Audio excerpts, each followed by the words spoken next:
Cada vez que puedo trato de escuchar podcasts de científicos, especialmente en el área en la que tocan otros temas que van más allá de la ciencia, ¿no? Donde los científicos tratan de hacer filosofía y en la gran mayoría de los casos fracasan. ¿Por qué?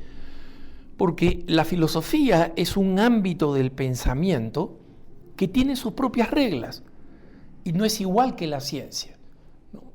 Entonces, la ciencia, por ejemplo, nos puede hablar de la compleja teoría de los cuanta, ¿no? Es decir, que muchas veces, según este principio científico, hasta donde podemos ver, el mundo material se ve afectado no por una relación de causalidad, o sea, yo arrojo esta pelota y esta pelota, porque yo soy la causa, va a dar un bote contra la pared, que es el efecto de esa causa. Sino que la teoría de los cuanta dice que este golpe en realidad es porque hay una mayor cantidad de probabilidades de que suceda así, pero no hay causalidad. Esto suena muy complicado, ¿no? Y no quiero detenerme en esto, pero básicamente muchos científicos que invaden el terreno filosófico dicen: esto significa que no hay causalidad, entonces las cosas no han sido creadas, entonces no hay Dios, ¿no? Como si fuera una conclusión científica que no lo es. Entonces, cuando hay estos intentos de sacar conclusiones filosóficas, porque en algunos casos sí hay, estoy diciendo en la mayoría de los casos fracasa, pero no siempre fracasa, ¿no? Y entonces, acá particularmente me interesó el testimonio de un médico, un neurocientífico muy importante que se llama David Linden, ¿no? David Linden, tal como suena. Ustedes lo pueden buscar en Google y van a ver que es una persona muy famosa, profesor en un instituto médico y profesor de una de las universidades de la Ivy League, ¿no? Y Linden tiene un podcast y en el último podcast anunció que tiene entre 4 y 5 años para vivir porque le han encontrado un cáncer que no se cura. Es un cáncer muy extraño, es un cáncer que crece al costado del corazón, es muy inusual y lamentablemente no hay una cura. Se puede retrasar, ¿no? Se puede tratar de muchas formas para prolongar la vida, pero no se puede eliminar. Entonces, él, como neurocientífico, en sus propias palabras dice: mira, nadie espera que le pongan pues un contador para morir, ¿no? Nadie espera que le pongan una cuenta regresiva, ¿no? Y todos sabemos que tenemos una cuenta regresiva, ¿no?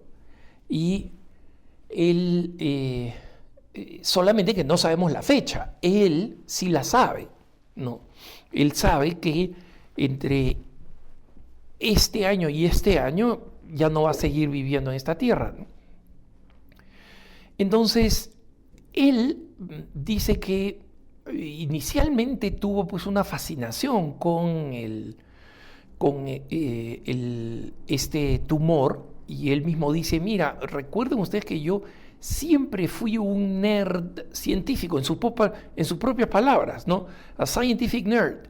Siempre fui un nerd científico, ¿no? Y en consecuencia, el ser un nerd ahora con mi propio cáncer me ayuda a manejar esta realidad, porque yo estoy acostumbrado a ver las reacciones cerebrales y del sistema nervioso, del sistema neurálgico del ser humano, ¿no? Y normalmente tenemos reacciones muy simples, según él, ¿no? O estamos descansando, o estamos en acción, estamos en búsqueda de alimentos o estamos en estado de homeostasis, ¿no? De digestión, de satisfacción, estamos peleando o estamos corriendo, evitando los problemas. Entonces, es interesante cómo ve la vida del ser humano como básicamente una interacción de un sistema nervioso sumamente complejo, pero que en el fondo puede ser reducido a varias reacciones muy simples, ¿no? Entonces, obviamente, él reflexiona sobre la muerte, cómo reacciona él sobre la muerte, y trata de investigar su propia reacción neurocientífica, neurológica frente al tema de la muerte. Y él comenta que el ser humano, básicamente por su naturaleza orgánica, ¿no? Su sistema nervioso, su pensamiento, etc., primero no está preparado para pensar en la muerte, ¿no? Y segundo, el cerebro está constantemente tratando de entender qué es lo que viene, cuál es el futuro próximo. Entonces, invirtamos el orden, ¿no? He dicho primero una incapacidad de entender la muerte y segundo, esta búsqueda de cierta seguridad para el futuro. Entonces, invirtamos un poco porque en realidad, según él, la inseguridad frente al futuro, el hecho de que el cerebro esté buscando automáticamente, subconscientemente, inconscientemente, él no clarifica eso, pero digamos de forma automática, esté buscando, ok, ¿qué va a pasar mañana? ¿Qué va a pasar más tarde cuando me toque comer? ¿Qué va a pasar más tarde cuando tenga que salir del trabajo? Y entonces el cerebro prepara rutinas o prepara alternativas para cosas que van a pasar.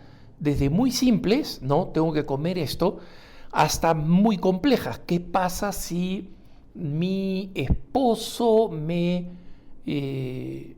confronta ahora en la casa porque no le gustó lo que cocinamos, ¿no? Entonces, él dice, precisamente porque nuestro cerebro está constantemente pensando, muy bien, si yo estoy manejando, ¿cómo va a ser cuando llegue esta intersección? ¿Cómo va a estar la luz? ¿Cuál debe ser mi reacción dependiendo del color de la luz del semáforo? Entonces, él dice, precisamente como la muerte es una gran interrogante, esto es un cortocircuito en el sistema nervioso de las personas, ¿no? Es un cortocircuito porque después de la muerte no sabemos qué cosa viene. Entonces, el cerebro humano no está preparado para pensar en la muerte. No está preparado. Ojo, acá estamos hablando de la conclusión de el doctor David Linden, ¿no? O sea, ¿cuál es su conclusión como neurocientífico, ¿no? Como especialista en el sistema neurológico, en el sistema nervioso humano y la manera de pensar y de cómo funcionan los pensamientos desde el punto de vista eléctrico, ¿no? Bioquímico, etc. Entonces, él, una vez más, como digo, cuando se da el salto filosófico, ahí es donde los científicos creen que siguen en el terreno familiar de la ciencia, pero ya no lo están, ya partieron, ya se fueron a Plutón, ¿no? Y aquí es donde el doctor Linden dice en este podcast, bueno, cuando uno habla con un antropólogo, pues recuerden que él está en una universidad de máximo prestigio, entonces tiene alcance de muchos colegas de distintas disciplinas, y él pues les pregunta, les consulta y dice, si ustedes le preguntan a cualquier antropólogo, el antropólogo va a decir que es prácticamente inexistente la cultura en la historia de la humanidad que no haya creído en un más allá, ¿no? Para algunos es un lugar físico donde hay que desplazar a las personas, ¿no? Mandarlas a otro mundo con el suficiente alimento, con los recursos, etcétera, para que vivan otra vida. Otros piensan en la reencarnación, o sea que volvemos otra vez al círculo de la vida, digamos así. Otros creen que nos unimos con algún ser sobrenatural. Otros creen, como creen las grandes religiones monoteístas, que nosotros tenemos un juicio y dependiendo de ese juicio nos vamos a una eternidad en una dirección o en otra, ¿no? Para participar de la gloria de Dios o perdernos. Y aquí es donde Linden dice, yo creo que sé por qué todas estas culturas han desarrollado esta creencia, ¿no? Y su hipótesis, que él no la presenta como hipótesis, la presenta como tesis, ¿no? Dice, es porque, como he dicho, la mente humana no está preparada para pensar en la muerte, ¿no? Y claro, acá Linden hace un argumento en base a algo que él ha concluido, ¿no? Por su propia experiencia personal, él piensa, el ser humano, por la manera como funciona el cerebro, no puede pensar confortablemente en la muerte, ¿no? Y esa es una opinión interesante y nos plantea una buena polémica para nosotros los cristianos, para nosotros los católicos, ¿no? Pero lo que no piensa Linden es que las probabilidades de que el mundo del más allá, de cualquiera de las religiones, pero el mundo del más allá, como un fenómeno universal, ¿no? Como él mismo dice, todas las culturas de todos los tiempos, es producto de una ilusión del cerebro, o es al revés, que porque hay experiencias de una u otra forma de lo sobrenatural, las distintas culturas han terminado aceptando que esa dimensión sobrenatural y esa habilidad o posibilidad del alma humana de trascender existe, y existe por esa razón. O sea, ¿qué pasa si lo que él cree que es consecuencia, el mundo sobrenatural, es en realidad causa que el mundo sobrenatural existe? Y él probablemente ignora la tradición cristiana desde el momento mismo de los grandes padres de la Iglesia, el comienzo del cristianismo, especialmente San Agustín, que en muchas ocasiones es pintado con un cráneo, una calavera encima de su escritorio, ¿no? Con un corazón de fuego en la mano. ¿Por qué? Porque él es uno de los primeros en predicar esta práctica cristiana. Memento mori, recuerda el momento de tu muerte. Y grandes santos han aplicado ese criterio, memento mori, ¿no? Y, por ejemplo, muchas de las congregaciones monacales, de las órdenes monacales, como por ejemplo los cistercienses, y por ejemplo los cartujos, que son, digamos, la expresión de vida contemplativa más exigente que hay,